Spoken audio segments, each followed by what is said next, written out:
All right, Tony, obviously you're overly familiar with the Indiana Intercollegiates as a runner. How about your first time as head coach? It's a lot different as a coach. It's a lot more nerve-wracking as a coach than as a runner, because you can't really control anything. You know, it gets to a point where you kind of got to let them do their own thing. So, you know, you get extremely nervous for them because you see how hard they work every day, and you know, you want them to do really well. And so, you know, it's a lot different when you're more nervous for someone else than for yourself. Talk about the overall effort from the girls. Best finish in school history here, 11 back of Ball State. Talk about the finish.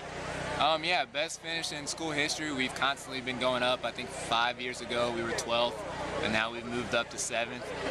Wasn't quite what we wanted, but at the same time, you know, if this is somewhat of an off day and it's still the best we've ever done, and adding a team like USI in there last year, they weren't there, and we were still 7th. You know, overall, you know, it's a pretty decent day. Can't really be too disappointed in it at all.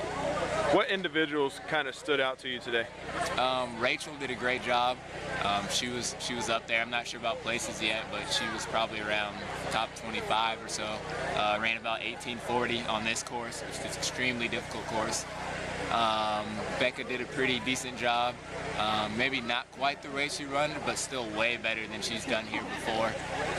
Jordan, freshman, had another great race. Anna's moving back up. So there's quite a lot of people that, you know, did a pretty good job today. What do you tell the freshmen before they run this course for the first time? You know, we talked about it yesterday, and the thing I told them is that, you know, everyone else has to run it too. You know, everyone else is human. It's cross country. You should expect hills. It's just a part of it. So, you know, for someone like Jordan, it's a big difference because she's from a very small school, so it's a huge race. So I tell them to concentrate on running with their teammates, and later on in the season we'll start focusing more about what's going on around you. But the main thing, you know, it's at the end of the day, it's running, and they do it all the time. So that's really what it boils down to. Lastly, you got another 2-week gap between meets. What is it that you take away from this and heading into training for the next 2 weeks?